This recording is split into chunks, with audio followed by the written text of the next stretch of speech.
Let's talk a bunch of different topics. How'd her career get there? This is a podcast with Lauren Asghari.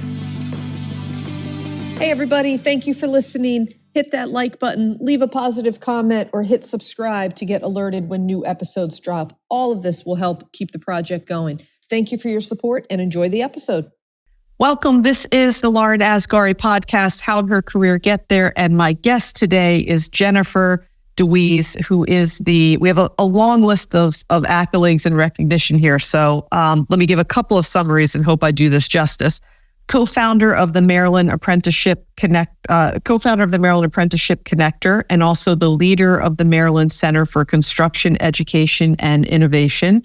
Also helped bring Camp NAWIC to Maryland, which we'll get into shortly about what that is, and was also named a top 33 influential woman in construction and a top 100 woman by the Daily Record. So welcome, Jennifer. Thanks for having me. I am excited to get into this. Let's start with, can you give, and I'm gonna kind of give a couple of different things for you to cover at once. Can you give kind of an overview of Maryland Apprenticeship Connector, Camp NAWIC, and the Maryland Center for Construction, Education, and Innovation? Sure. So the Maryland Apprenticeship Connector is an initiative funded by the Maryland State Department of Education and their Maryland Works grants. The Maryland Works grant is funding the upscaling of youth apprenticeships in the state of Maryland, apprenticeships that start in high school. So that initiative, there's three entities that make up the Maryland Apprenticeship Connector. There's MCCI, which is the Maryland Center for Construction, Education, and Innovation, as well as Health Tech Alley, which is a healthcare nonprofit, healthcare workforce nonprofit, and CTIC, the Carroll Tech and Innovation Council, which is our technology arm. So we've got three of the biggest market sectors and employer sectors in the state of Maryland, which is construction, healthcare, and IT, have all come together to help create like an employer-centric focus. Because without employers, we can't have apprenticeships. And so it's been very exciting work that we've been doing since last May. So coming up on a year together. And then the Maryland Center for Construction, Education, and Innovation, we are a nonprofit workforce intermediary. We're in our 15th year in Maryland, and we were founded by industry 15 years ago on the heels of the Great Recession, realizing we were about to have a major workforce shortage in the construction industry. And we've been working with government and the education system and actual industry partners, union, non-union, across all sectors, not just skilled trades, but also construction management and architecture and engineering. Doing that work for 15 years, and I've been with MCCI for 4. And then Camp NAWIC is a week-long free summer camp. We host the Baltimore one. It is run by the National Association of Women in Construction's Baltimore chapter, of which I've been a member on the board for 14 years. All right. Perfect setup. We're going to talk a lot, and we'll get to it later, but we're going to talk about apprenticeships and how important they are in people's journeys and paths to success. So we'll circle back to that, but let's first get in our time machines and go back to when Jen was a little girl. Tell us a little bit about yourself. Like, where are you from? Only child? What were you like as a kid? Sure. I'm the oldest of 3. Grew up in the suburbs of Philadelphia. Spent my whole career going to Catholic schools, all the way through college. I actually came to Baltimore to go to Loyola College at the time. It's now Loyola University, Maryland. Blue collar family. My dad was a union, I think, insulator at the Philadelphia Naval Shipyard when I was really young. Ended up working at Villanova. He was a shop steward in the facilities management department or maintenance. I never imagined that my dad's career and mine would be the same. Like, I was this nerdy ballerina, loved to draw, I was going to college. I did go to college. And I thought I was going to work like on Madison Avenue doing like ads and like I was an advertising major with a minor in sociology just because I loved that. I took 1 or 2 sociology classes in college and really loved it, but I didn't want to go into social work or anything. I picked my major because I liked to draw. I was pretty artistic and I liked to write. I literally picked it out of a career catalog in my guidance counselor's office, probably my junior, senior year in high school. My guidance counselor, by the way, was like an 80-year-old nun. So she definitely wasn't giving me any like realistic advice on what I should do for a living. And my mom, she worked in insurance, but she didn't go to college. My dad didn't go to college. In fact, my dad didn't even finish high school. He dropped out to join the Marines during Vietnam. So the idea of going to college was something my parents always pressed upon me as a kid growing up in the 80s and early 90s. Like, you go to college. That was the only option that was given to me. And I wanted to do it. And college set me up to where I am today, but I definitely am not in advertising, not in social, not doing anything social work wise.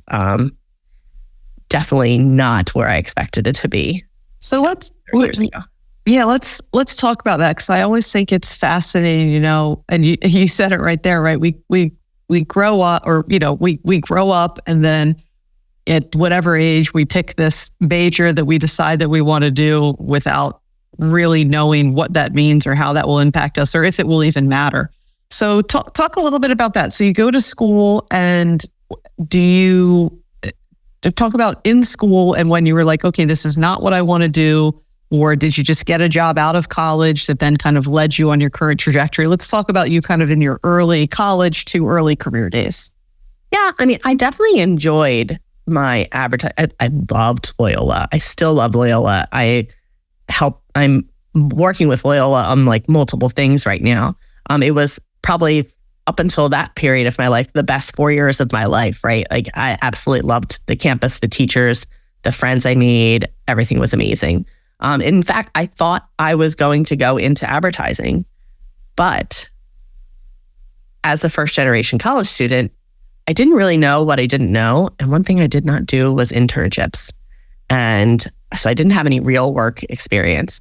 My parents kind of pushed me a little bit to like get a real job the summer between my junior and senior year. But I was like, I was doing social justice stuff and like living on campus, volunteering, and just trying to like live it up before my real world started. But that definitely bit me in the butt when I was trying to like apply for jobs, because every advertising agency is like, so what experience do you have? I'm like, how can I have experience? I just graduated. And they're like, what? Didn't intern anywhere?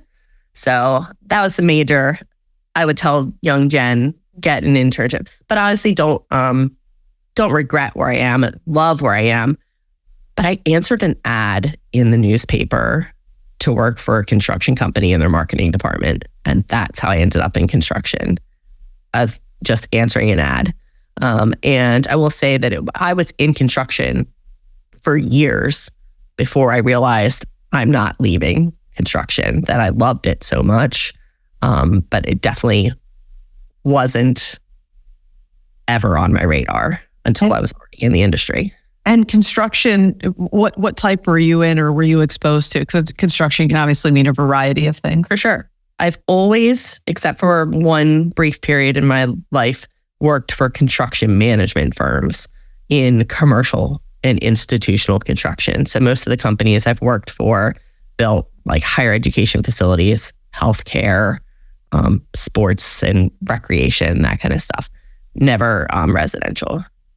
And when you go into the construction field in marketing, and then let's talk about how that, how does your career evolve from there?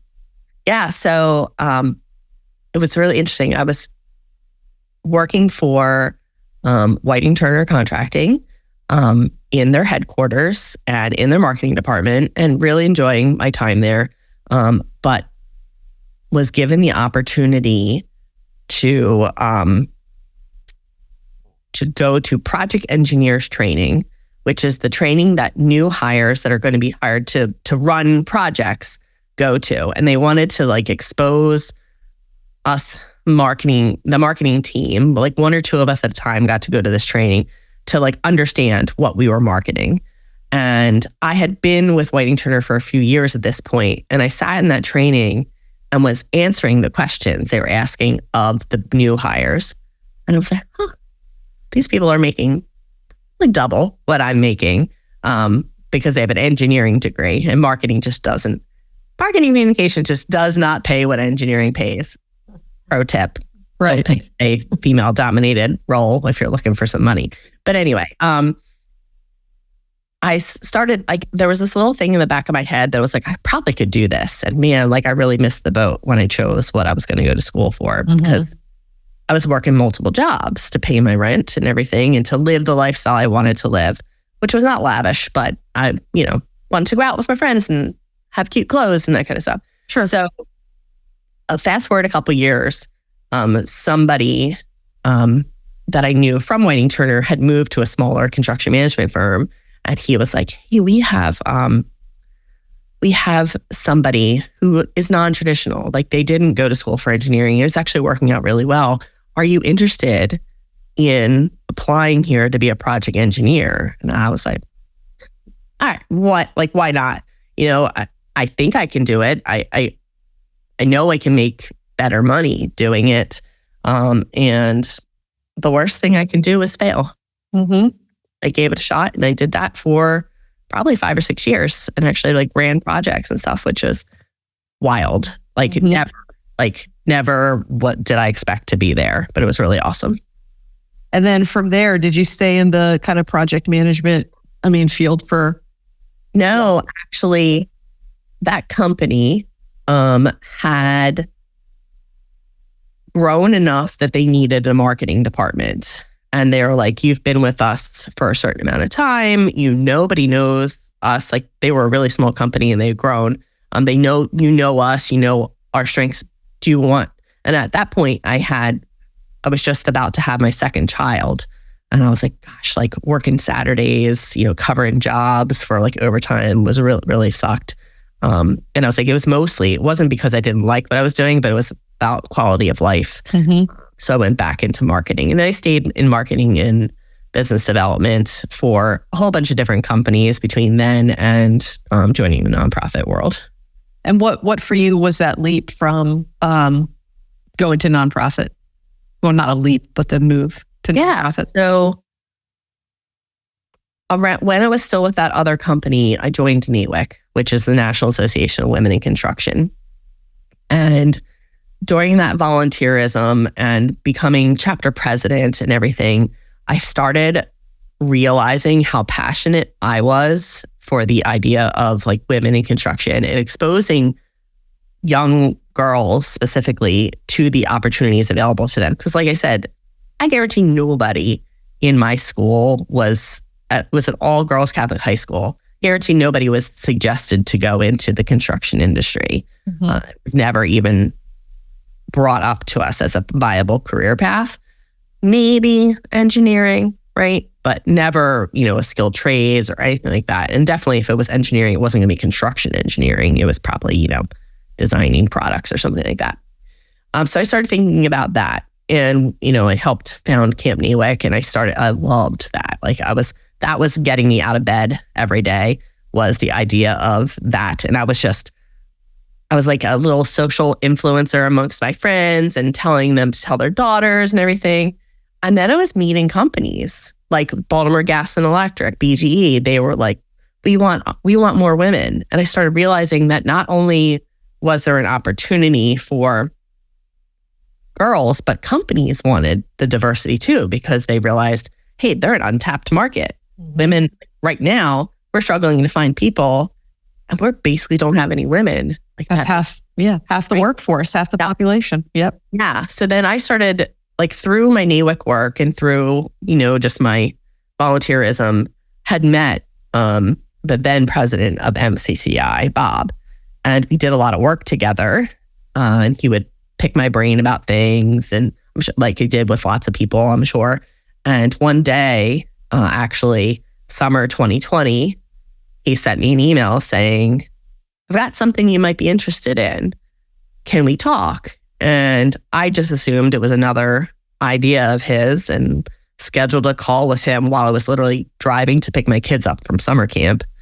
And he told me he was leaving MCCI to move to Michigan and he needed to find a replacement. And was I interested in interviewing for the job? I was like, oh my gosh, like up until that point, I had always said, hey, if I could do NAWIC for a living, like that would be my dream job. That's basically what I've been given this opportunity to do. And amazing. You said a couple things there that I want to double back to.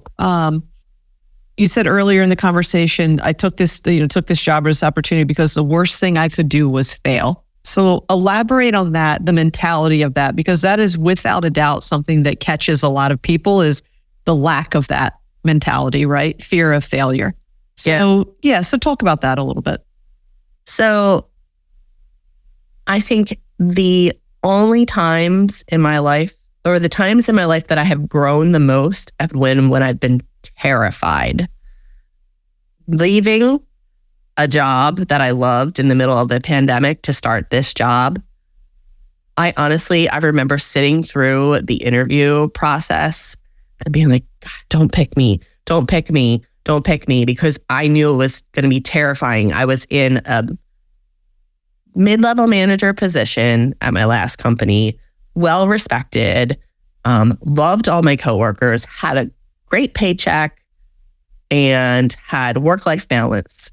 And I was like, oh my gosh, if I'm leaving this comfort, but I knew the only way to grow was to jump and to do something super scary. And it was the same thing before. And I don't think I knew that about myself in 2020. The first time I was young, I was not even 30. I don't think I quite understood that, but also I had nothing to lose. I didn't have any kids. I wasn't even engaged yet, let alone married. And I was like, you know what I mean? Like if I lose this job, then I'll get another one, because I didn't have anything riding on it. It was much more terrifying when I had a mortgage and 2 kids or whatever.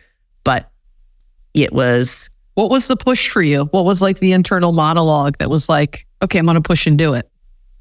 I mean, wanting better for myself and also knowing that I had a chance to make a difference.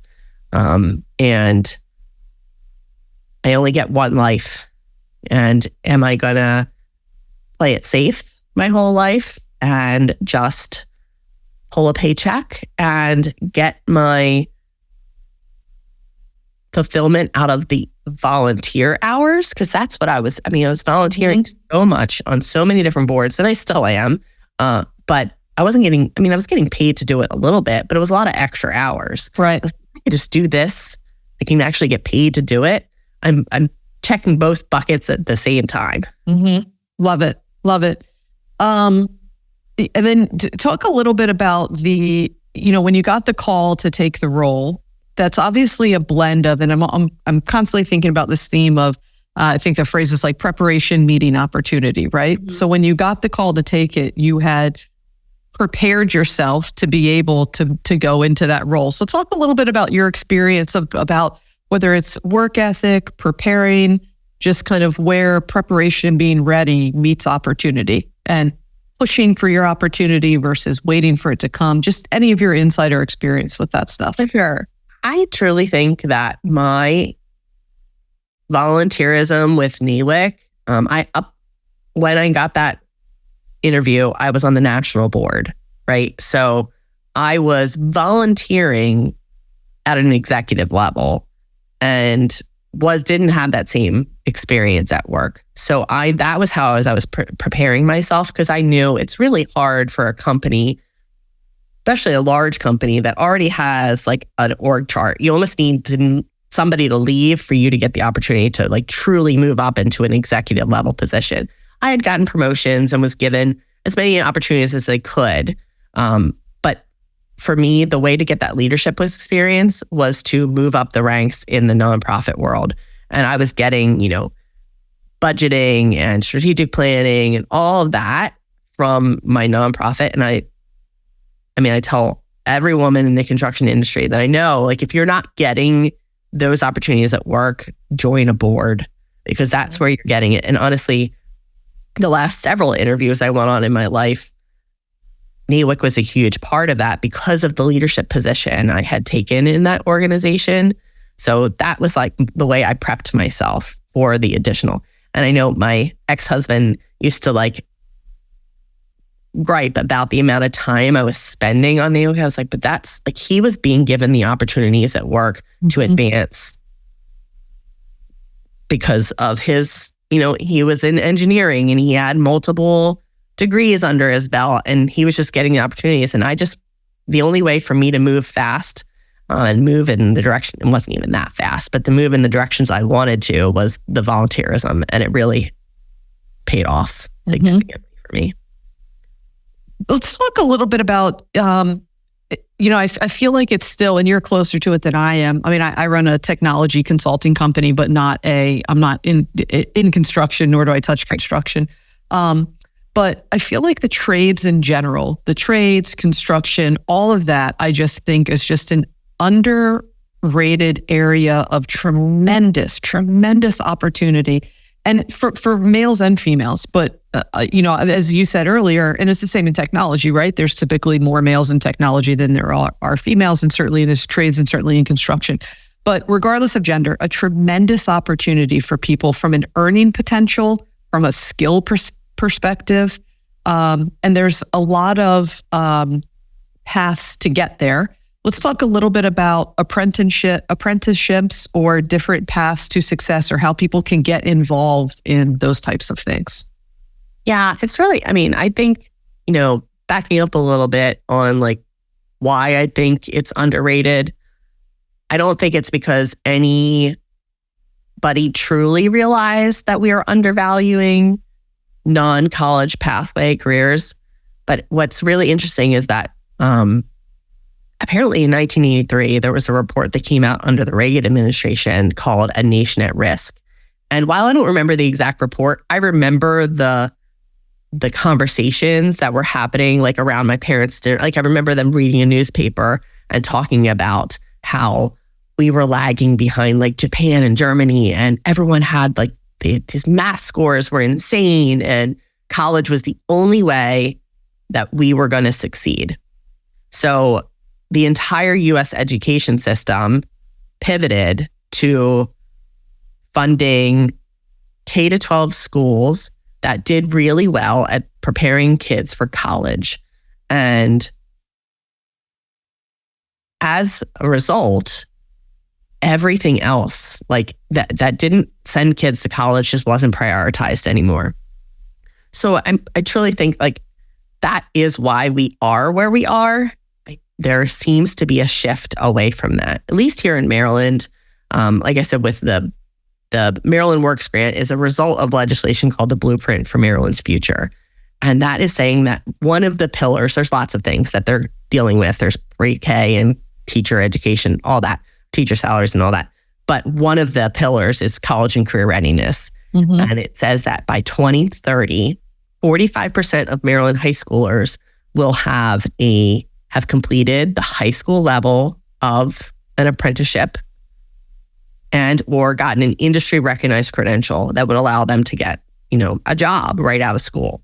That's a major shift, like 45% of kids being career ready. Mm-hmm. Because honestly, the education system is not preparing employees. They're preparing students to continue their education. And college, like I said, I loved college, and college is a valuable, viable option, but it should only be one option. It really is. 62% of kids go to college. Mm-hmm. It's great, but there's like 38% that aren't. So what are we doing for those? And that's why I think, and honestly, growing up, it was like college or the military seemed like the options, or just get a job. But there's this option that nobody talks about, apprenticeships, which is like a blend. It is the other 4-year degree. And I think some people maybe talked about trade schools, but then that's tuition. Like you're paying when you have an apprenticeship, there's no tuition. You're working full time. You've got benefits. You're building your personal wealth while somebody else is paying to train you. And what's interesting is you get on the job training with also related instruction. And the thing here is that, yes, construction's been using that for 100+ years in America, but now other industries are realizing, oh, we could do this too. Healthcare, IT, we even have an accounting apprenticeship in the state of Maryland and in other states. And it's really exciting to see that America is finally starting to wake up to the fact that not absolutely everything requires you to go to college. And I honestly think it's the way we're going to meet this workforce decline. Not just construction there's a sharp decline. By 2030, I think the last baby boomers retire. Yeah. And that's a huge dip in our workforce. It is. I am, you're not sitting here with me face to face. Obviously, we're on video, but I'm like literally about to jump out of my chair because this topic is so interesting. And I have an odd passion for it, for something that isn't even like it affecting necessarily or in my day-to-day purview. But I think about this when I think about college tuitions where they are, and you end up paying with student loans. I mean, you can pay, a couple $100,000 to get a liberal arts degree. Yeah, a small thing where then you enter a workforce making a moderate base salary. And I don't think that people recognize the ripple effects that then that can have financially on you. I mean, you could be paying student loans for decades, right? Versus alternative paths. And it's interesting. I was it just tied to the trades. I have a historic house, and we were doing we were having our windows redone because they were old and we couldn't like open them. And anyway, long story short, the guy was like, "Yeah, we could only do part of them at a time because of the cost." But anyway, I was like, "Okay, I'll call you back, next year to come back and finish some more of it." And long story short, he's like, "All right, like I think I'll still be around doing it, but the amount of people that do like that specific skill, like he's struggling to find people to teach this craft to, which is a useful skill." And I think about that in welding, in plumbing, in construction, and I mean, all the things that you said in IT, and obviously it transcends just the trades, but I just think there's a tremendous opportunity.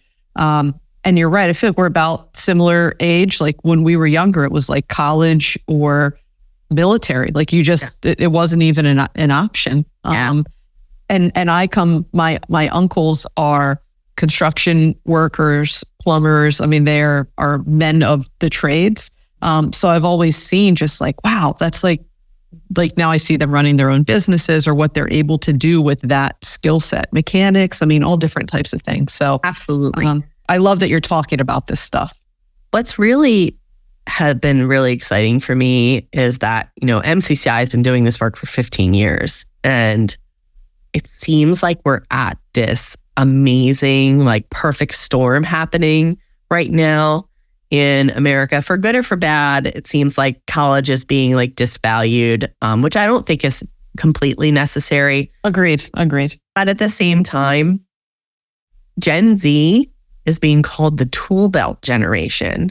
And not necessarily because they're embracing like the trades, but they're embracing skills-based education, not just getting a degree to have a degree, making sure that you have a degree in something useful, right? Engineering, nursing, something that you actually have a skill and a certification when you're done.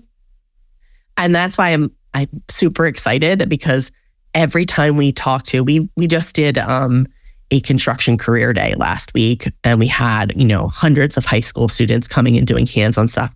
And we were turning companies away from them because they're excited to like showcase this.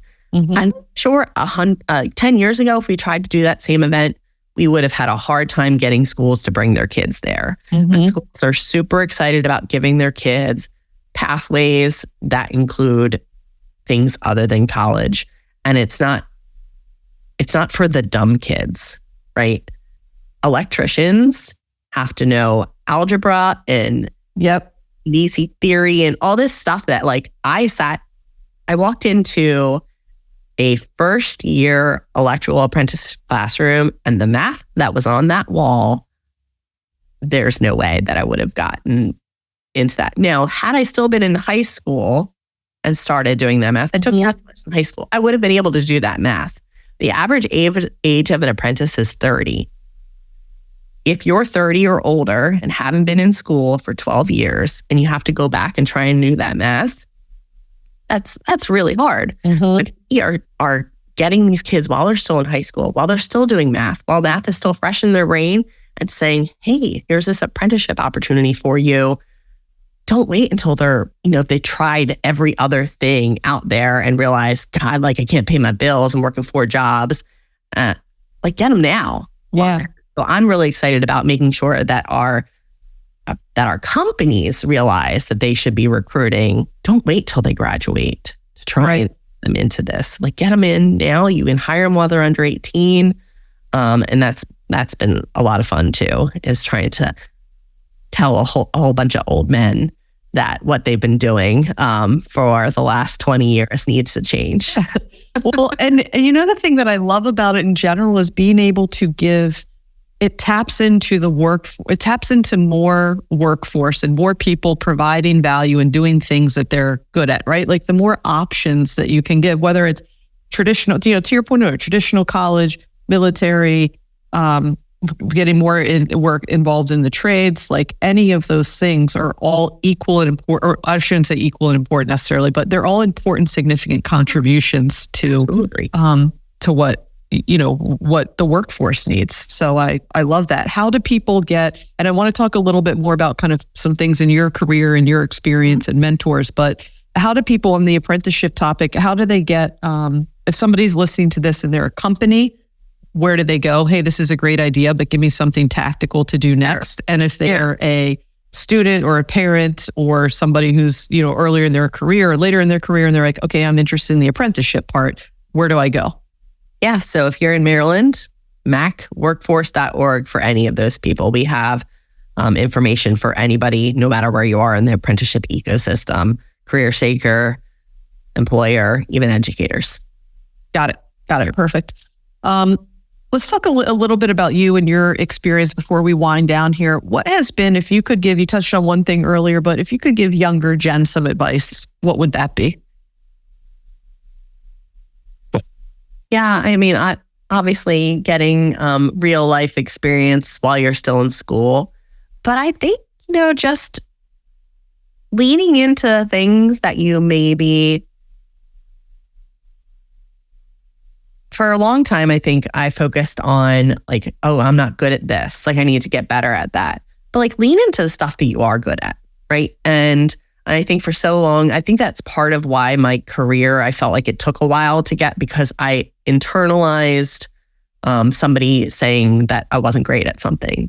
And then I was like, oh, well, I'm not great, right? And I'm a badass, right? And I didn't think that way about myself when I was younger and in my 20s and early 30s, because, I would get, my performance review back when they used to do those like rate people. I hope if you're a company and you're still rating people on a scale of 1 to whatever, stop that. Like it's so messed up.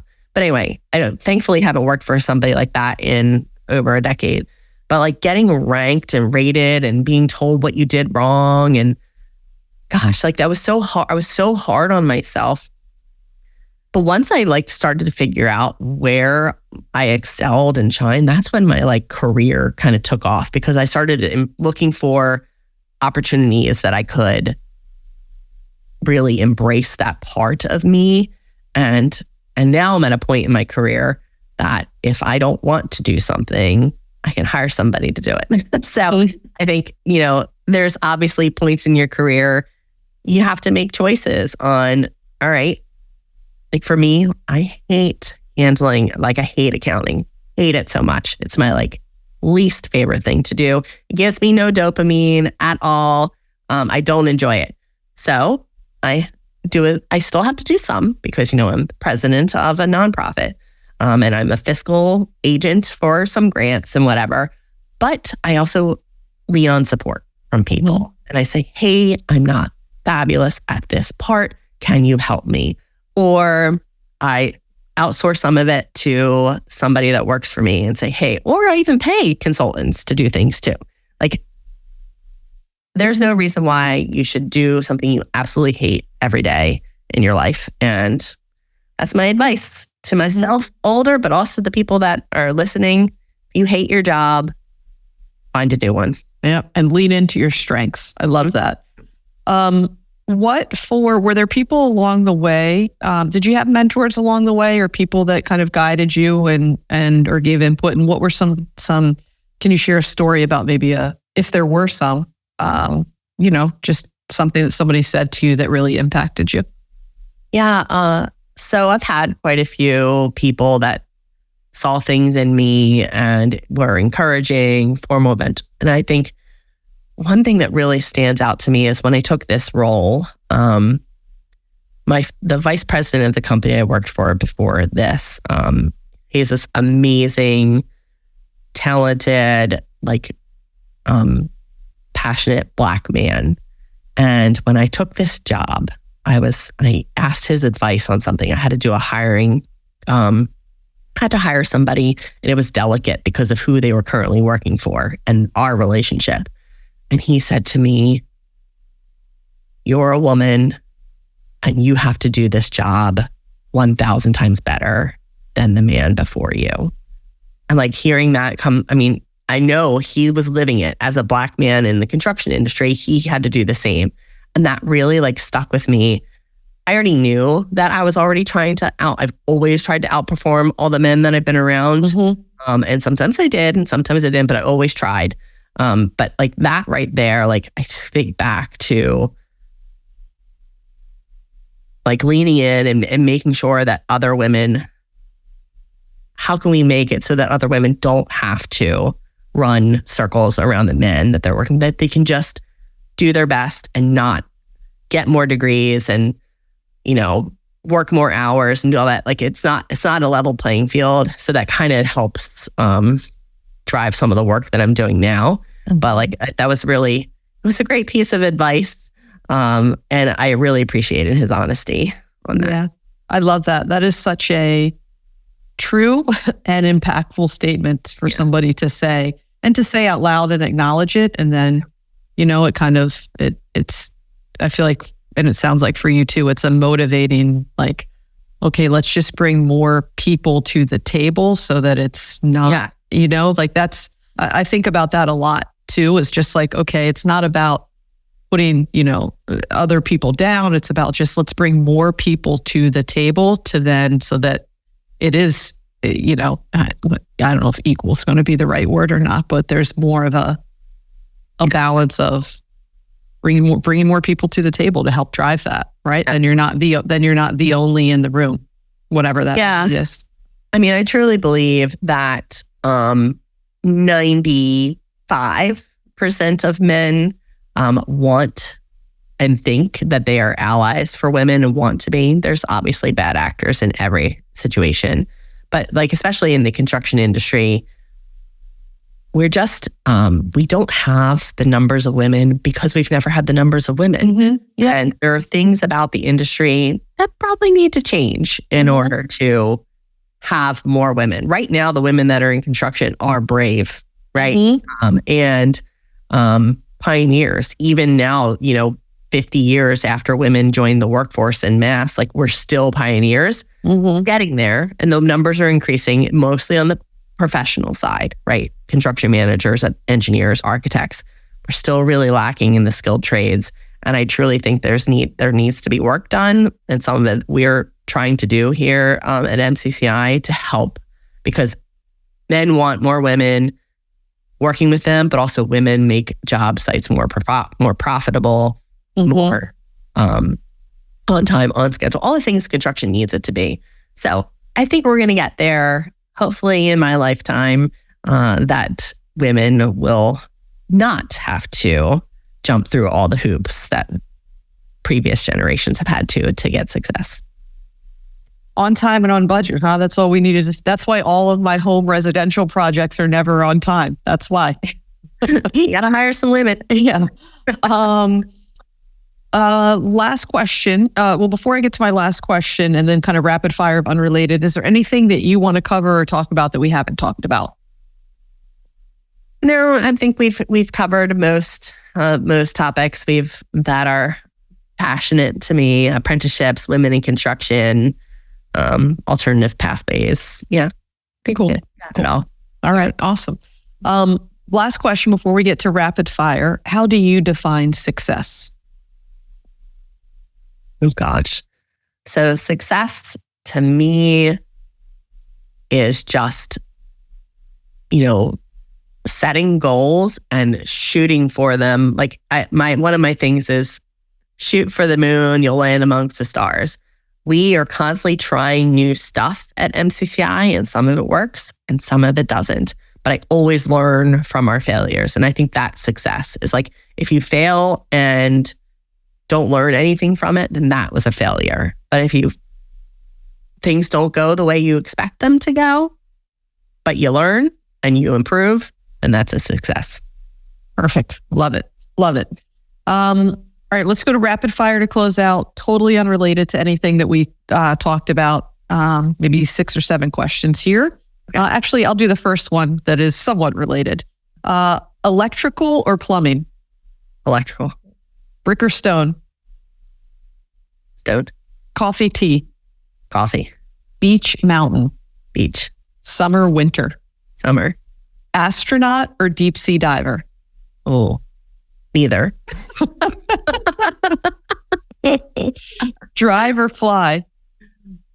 Fly. And last one, go to a movie theater or watch at home? Watch it home.